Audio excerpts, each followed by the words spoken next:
Hello everyone and welcome to the Fab Studies. Percentage का आज part 7 देखेंगे। ठीक है, तो क्वेश्चन का लेवल आज कुछ हाई होगा। ठीक है, तो स्टार्ट करते हैं। पहला क्वेश्चन है, in an institute 60% of students are boys and rest are girls. ठीक है, तो एक इंस्टीट्यूट है जिसमें 60% स्टूडेंट, चलिए लिखते हैं कि 60% स्टूडेंट जो हैं वो क्या हैं, बॉयज़। ठीक है, तो 40% गर्ल्स होंगे। ओके और आगे क्या कहा है कि further 15% of the boys and 7.5 of the girls are getting fee waiver. Fee waiver means उनको फ़ीस में मीन्स उनकी फ़ीस जो है वो माफ़ हो जाती है। ठीक है, उनको फ़ीस नहीं देनी पड़ती। तो क्या कहा है कि 15% ऑफ द बॉयज़, तो बॉयज़ कितने हैं बॉयज़ हैं 60% का 7.5%। ठीक, और उसके बाद क्या कहा है, एंड 7.5%, सॉरी ये 15% होगा, 15% ऑफ बॉयज़, ठीक, प्लस 7.5% ऑफ गर्ल्स। गर्ल्स कितनी हैं 40%, 40% ऑफ 7.5%। ठीक है, अच्छा, if the number of those getting fee waiver is 90। ठीक है, इन्होंने अब वैल्यू दे रखी है कि वो वैल्यू क्या है 90। ठीक है, 7.5 और 15% निकाल कर जो वैल्यू आएगी कितनी आएगी 90। हमें पता है कि टोटल स्टूडेंट कितने होंगे, टोटल स्टूडेंट कितने होंगे 100%। ठीक है, तो अब यहाँ क्या करेंगे, देखिए ये भी परसेंटेज है और ये भी परसेंटेज है। ठीक है, तो ये कैसे करेंगे, इससे पहले मैं बता चुकी हूँ लेकिन फिर एक बार बता देते हैं। 60/100 हो जाएगा। ठीक है, ये सिर्फ आपको बताने के लिए है। 15/100 हो जाएगा। ठीक है, 40/100 into 7.5/100 is equal to 90। Okay, ठीक है, अब ये देखिए, अगर इसको मल्टीप्लाई करेंगे तो क्या आएगा 900/100। ठीक है, और इसको इससे मल्टीप्लाई करेंगे तो इसको इससे मल्टीप्लाई किया तो 4 पंजे 20, पहले तो 0 3। ठीक है, अपॉन 100 इंटू 100। ठीक है, इक्वल टू 90। अब देखिए ये 0 से 2 0 कैंसिल। ओके, अब इसी तरह ये 2 0 से ये 2 0 कैंसिल। ठीक है, ओके, तो अब यहाँ पे देखिए 9/100 प्लस 3/100, तो 9/100 को 9% नहीं लिखा जा सकता, लिखा जा सकता है। और उसी तरह 3/100 को 3% नहीं लिखा जा सकता, लिखा जा सकता है। ठीक है, आप ऐसे भी कर सकते हैं कि बॉयज़ को एक्स और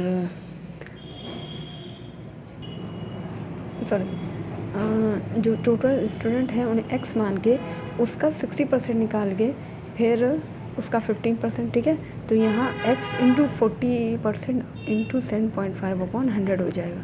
ठीक है, तो आप x मान कर भी कर सकते हैं या फिर ऐसे अगर इजी लगे तो ऐसे भी कर सकते हैं। ठीक है, तो ये 9% plus 3% equal to 12% is equal to 90। 12% की वैल्यू है 90, तो 1% की कितनी होगी 90/12%। ठीक है, इसी तरह 100% की वैल्यू क्या होगी इंटू 100%। ये 0 से ये 0 कैंसिल। ठीक है, और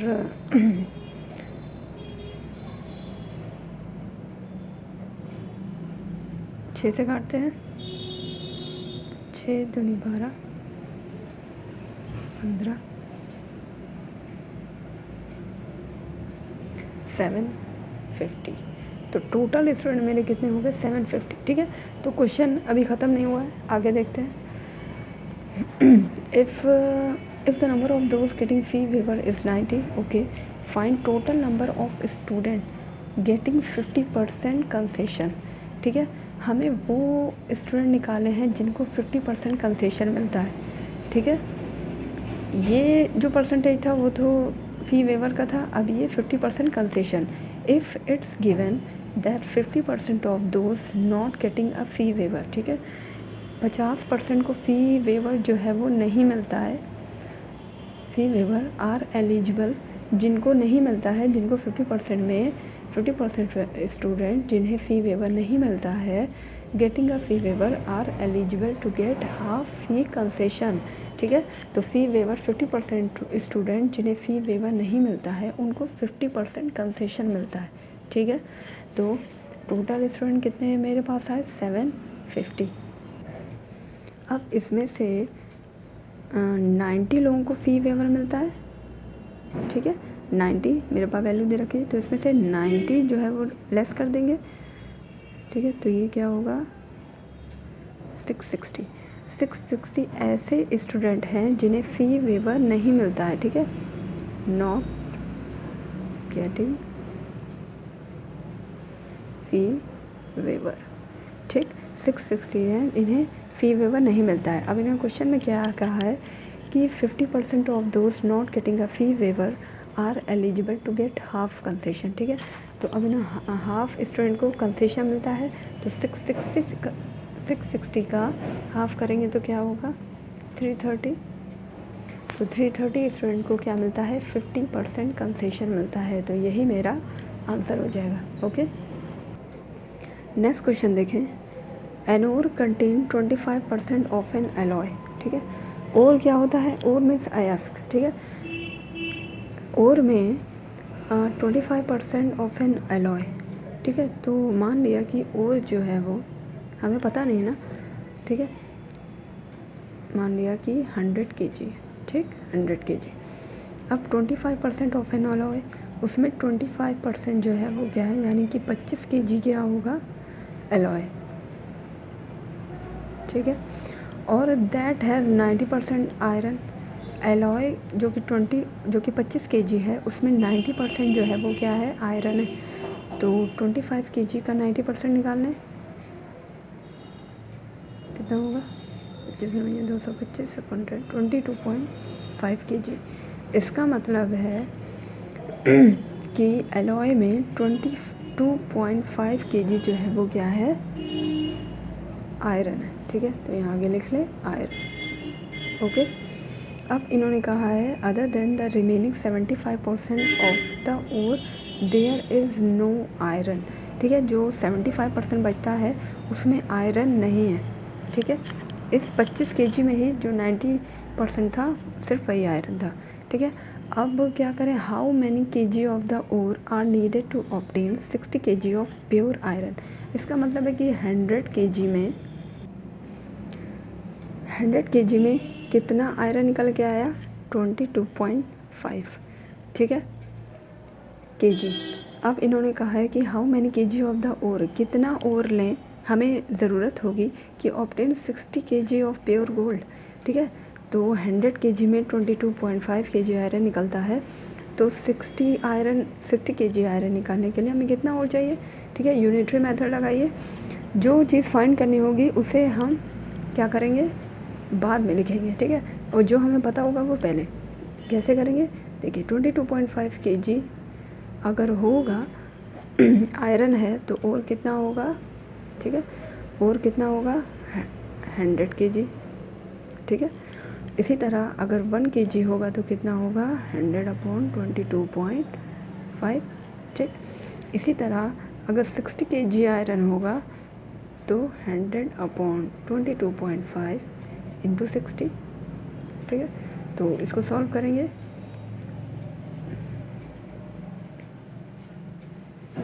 ठीक है।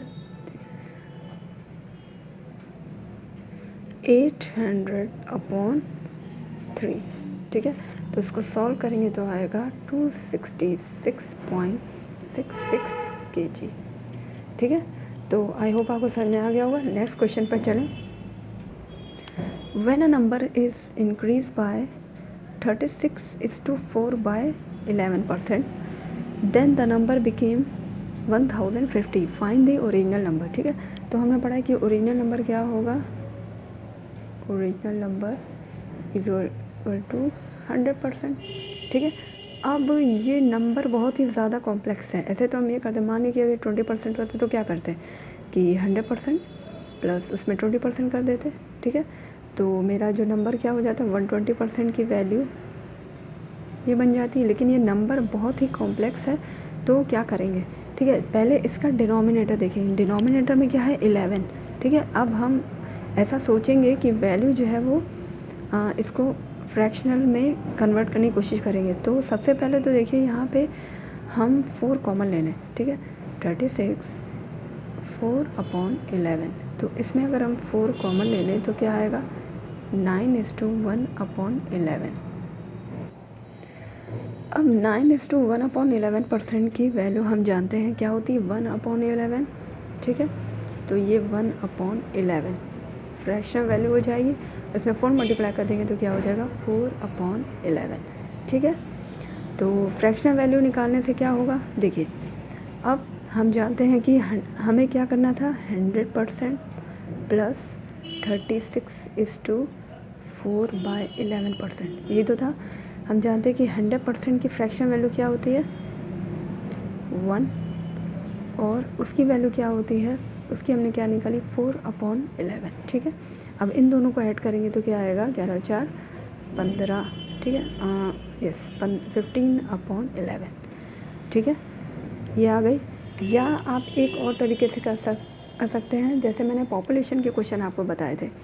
ठीक है, ये देखिए नंबर जो है वो इंक्रीज़ हो रहा है, तो क्या करेंगे 11 को 4 में ऐड कर देंगे तो क्या आएगा 15/11। अगर यहाँ पे इंक्रीज़ हो रहा होता तो क्या हो जाता, इसको इसमें से माइनस कर देते तो क्या हो जाता 7/11। ठीक है, अब देखिए then the number became 1050 means इसकी वैल्यू दे रखी है हमें। तो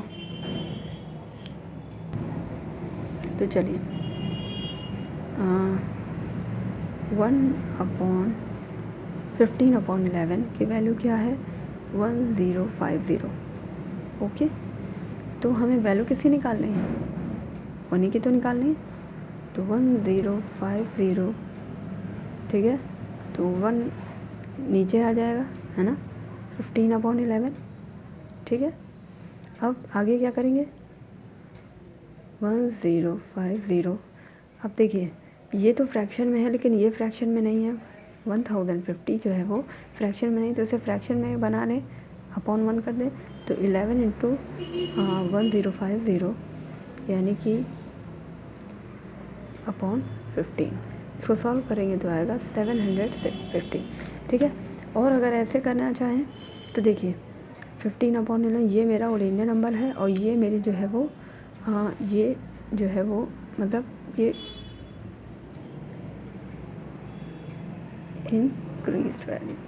ठीक है, ये इंक्रीज पर क्या कहें कि इंक्रीज नंबर है, और ये है ओरिजिनल नंबर। ठीक है, तो ये वैल्यू दे रखी है, तो 15 की वैल्यू क्या होगी फाइंड अपॉन गिवन। फाइंड में क्या करना है 11 जो कि ओरिजिनल नंबर है, और गिवन क्या है 15। ठीक है, ओके। नेक्स्ट क्वेश्चन देखें, an agent gets 5% commission on all sales up to the ₹10,000। ठीक है, एक एजेंट है कंपनी का, उसे 5% कमीशन मिलता है। ठीक है, ऑल सेल जितनी भी वो सेल करता है अप टू 10,000। ठीक है, 10,000 सेल करने पर उसे 5% कमीशन मिलता है, and 6% commission on all sales exceeding this amount. 10,000 से ऊपर अगर वो सेल करे तो उसे उसका कमीशन 6% हो जाता है। इफ़ ही गेट्स टोटल 15,900, उसे टोटल कमीशन कितना मिलता है 15,900।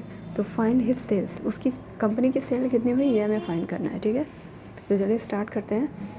पहले ऐसे करें 10,000 तक उसे कितनी कमीशन मिलता है 5%। ठीक है, और 10,000 से ऊपर, 10,000 से ऊपर कितना है हमें पता तो है नहीं, तो ये x मान लिया। x के लिए उससे कितना कमीशन मिलता है 6%। ठीक है, अब इन्होंने टोटल कमीशन की वैल्यू दे रखी है 5900, ओके। 10,000 तक उसे 5% कमीशन मिला, मीन्स उसे कितना कमीशन मिला 500। 10,000 का 5% कितना हो गया 500, ठीक है। तो इसका मतलब कि 59 में 500 तो उसे 10,000 के लिए मिला है, तो 10,000 से ऊपर के लिए उसे कितना मिला होगा 5400, ठीक है। मीन्स ये अमाउंट पर 6% अगर हम निकालें तो 500 होगा, ठीक है। तो इस अमाउंट पर अगर हम 6% निकालें तो वो 500 होगा। तो ये एक्स की वैल्यू यहाँ से निकल आएगी, x is equal to 5400 into 100/6, तो ये हुई 900। तो x की वैल्यू क्या है गई 90,000, ठीक है। मीन्स 90,000 उसने सेल की, तब उसे 6% कमीशन मिला, ठीक। अब इन्होंने पूछा है कि फाइंड हिज टोटल सेल, उसकी टोटल सेल कितनी है। एक्स की वैल्यू हमने निकाली 90,000 और 10,000 ये थी, ठीक है। तो ये 10,000 इसमें ऐड कर दिया, तो टोटल कितनी हो गई 1 लाख इसकी सेल हो गई, ठीक है। कंपनी की सेल 1 लाख, ठीक है। नेक्स्ट क्वेश्चन देखें। A company allows 7% commission on total sale, ठीक है। एक कंपनी जो है वो टोटल सेल पर, ठीक है, यहाँ पर जो है वो 10,000 की बाउंडेशन नहीं है, यहाँ पर टोटल सेल जो है वो 7% है, ठीक। बट लेकिन if the salesman is appointed on the fix salary of 3,000 plus 4% commission on the sales more than 10,000, ठीक है। और अगर सेल्समैन को अपॉइंट किया जाए fix salary of 3,000 and 4% commission on the sales more than 10,000, means उसे 10,000 पर तो 10,000 पर 3,000 जो है वो उसे कमीशन मिलेगा, और इससे ज़्यादा अगर वो सेल करता है तो उसे कमीशन कितना मिलेगा 4%, ठीक है। Then salesman receive 800 more than the initial condition. अच्छा, तो इन्होंने कहा है कि जो पहली सिचुएशन थी कि उसे ऑल सेल पर 7% कमीशन मिलता है, और दूसरी कंडीशन क्या है कि, ठीक है, सेकंड कंडीशन है कि उसे फिक्स सैलरी मिलती है 3,000 10,000 तक, उससे ज़्यादा अगर वो सेल करेगा तो उसे 4% कमीशन मिलेगा, ठीक है। और दोनों कंडीशन में उसे सेकंड कंडीशन से 800 ज़्यादा रुपए मिलते हैं। तो उन्हें पूछा गया है कि find the total sale made by the salesman, ठीक है। तो स्टार्ट करते हैं। पहले अगर कंडीशन वन को देखें तो 10,000 पर उसे, सॉरी यहाँ पे 10,000 नहीं है, यहाँ पे टोटल सेल है। तो टोटल सेल कितनी है एक्स का 7%, या ये कहें कि 10,000 पर उसे 7% मिलता था, और 7% 10,000 से ज़्यादा अगर सेल करता है तो टोटल सेल अगर एक्स है तो एक्स में, यहाँ पे लिख लें टोटल सेल अगर एक्स है तो एक्स में से 10,000 माइनस कर दिया तो बची हुई सेल होगी, ठीक है। तो इस पर भी उसे क्या मिलता है 7%, ठीक है। अब कंडीशन 2 देखें। कंडीशन 2 में 10,000 पर उसे 300 ऐसे मिलते हैं, और टोटल सेल में अगर 10,000 माइनस कर दे तो ये क्या होगी, ठीक है, 10,000 से ज़्यादा की सेल होगी, इस पर उसे क्या मिलता है 4% कमीशन मिलता है। तो चलिए इन दोनों का जो कमीशन है उसको लेस कर दें तो 800 के इक्वल आ जाएगा, ठीक है। तो कंडीशन 1 को कंडीशन 2 से माइनस करते हैं। तो सबसे पहले इसकी जो कमीशन कितना होगा 3,000 प्लस एक्स माइनस 10,000 का कितना परसेंट 4/100 या 4%, sorry 100, 4/100।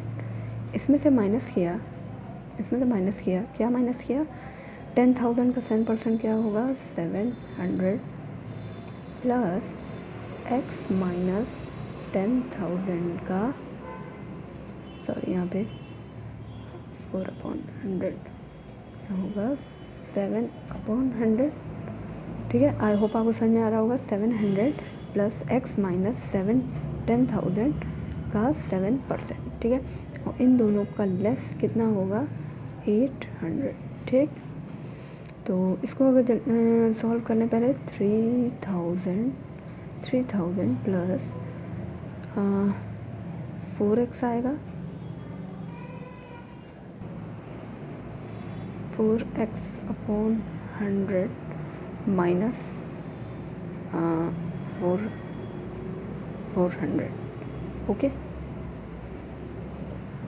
Minus 700 plus 7x/100 minus 700 equal to 800। ठीक है, 2600 प्लस 4x/100। ओके, माइनस ये 700 से 7x/100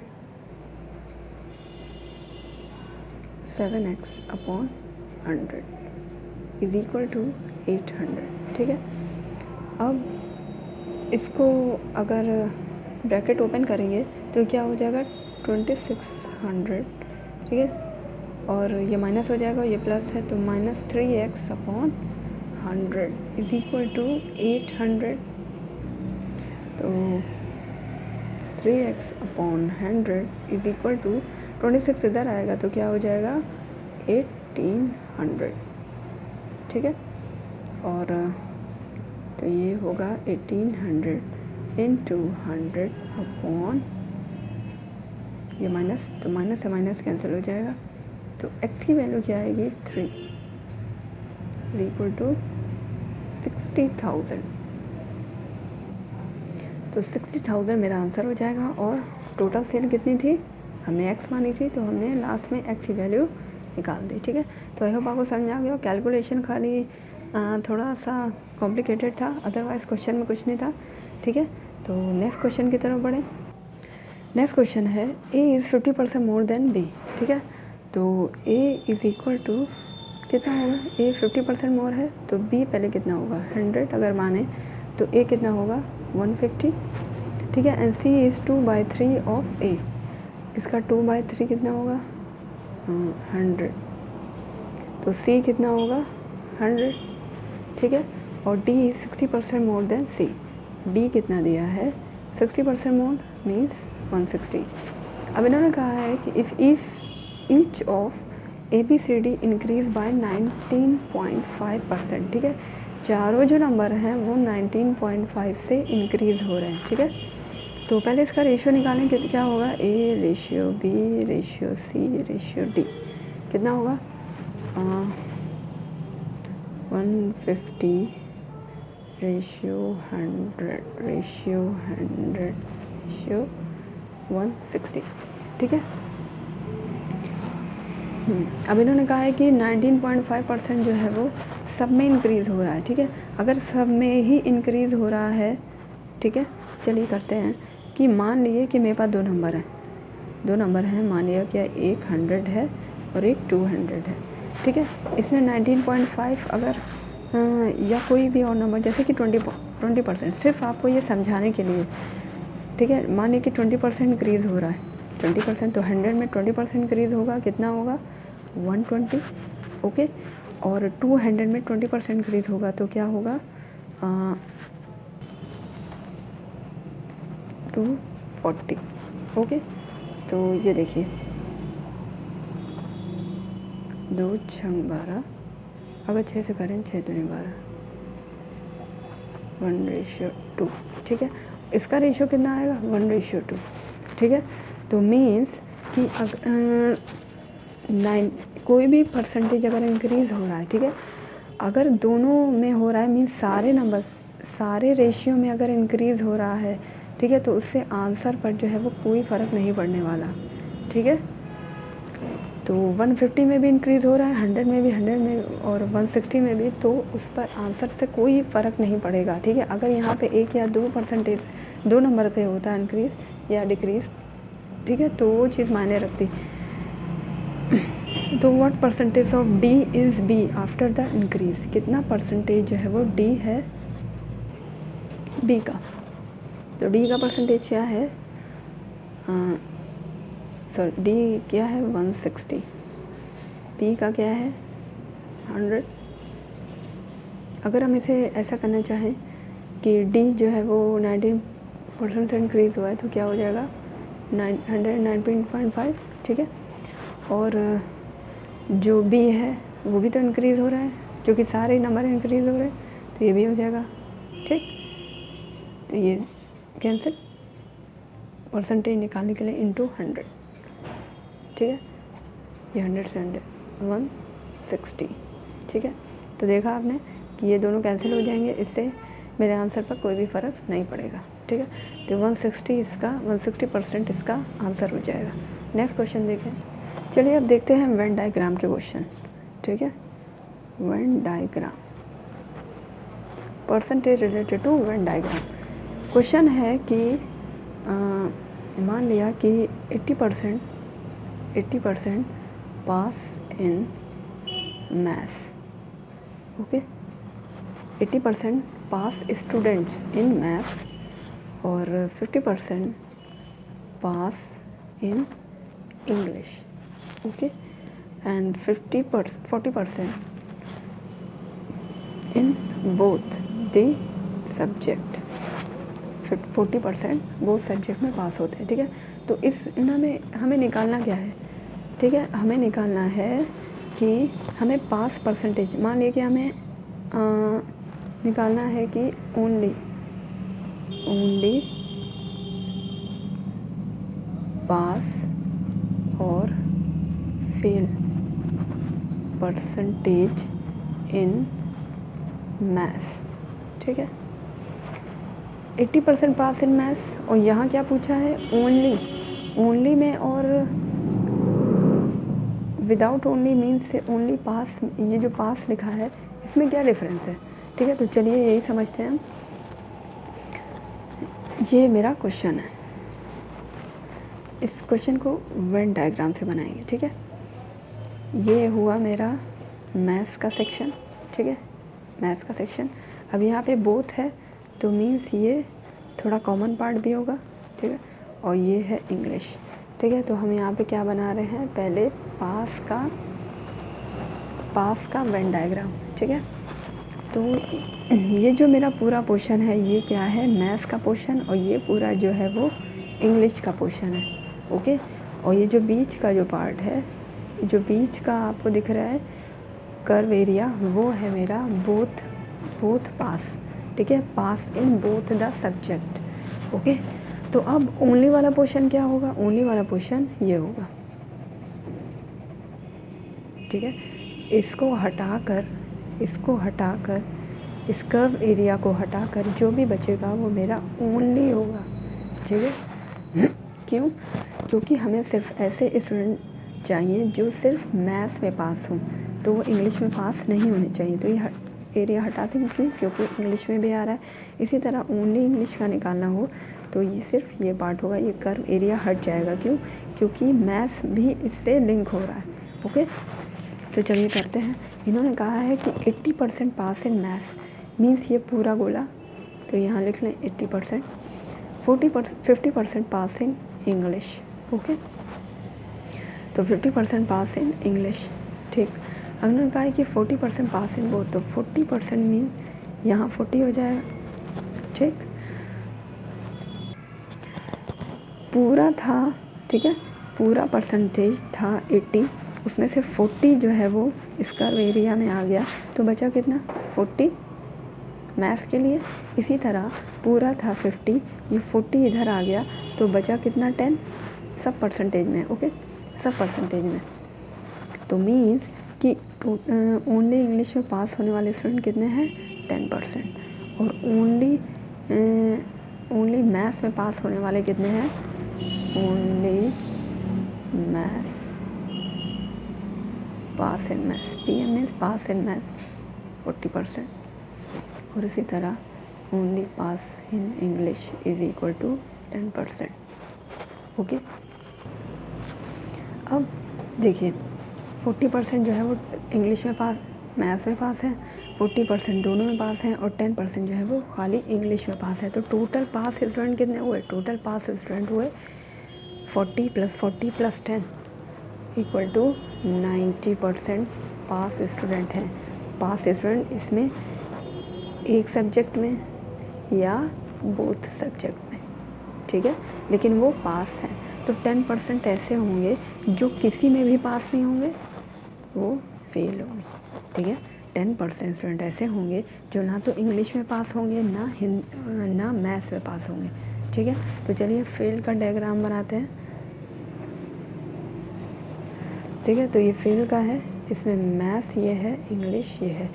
10% फेल हैं जो किसी में पास नहीं हुए। किसी में पास नहीं मीन्स दोनों में फेल, तो बोथ के लिए हम यहाँ ये कॉमन पार्ट, ये पार्ट वो है जो फेल इन बोथ, ठीक है। तो 90% जो है वो पास स्टूडेंट है, चाहे वो एक सब्जेक्ट में हो या दोनों सब्जेक्ट में हो, ठीक है। तो जब 90% पास हैं तो 10% जो है वो फेल होंगे, ठीक है।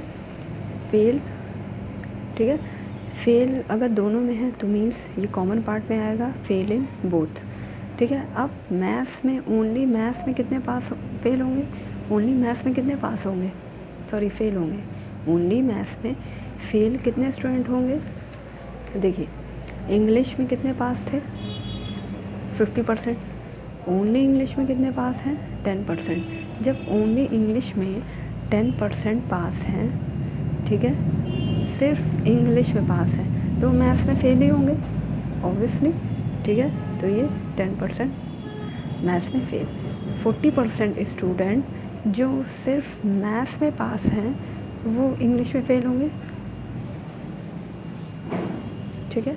तो ये मेरा फेल का डायग्राम बन गया, और ये पास का, ठीक है। तो अब इन्होंने क्वेश्चन में क्या पूछा था? Only pass and fail percent in maths. Only pass 40% और ओनली फेल 10%, ठीक है। तो आई होप आपको समझ में आ गया होगा। नेक्स्ट वीडियो में हम और वेन डायग्राम के क्वेश्चन देखेंगे। Thank you very much.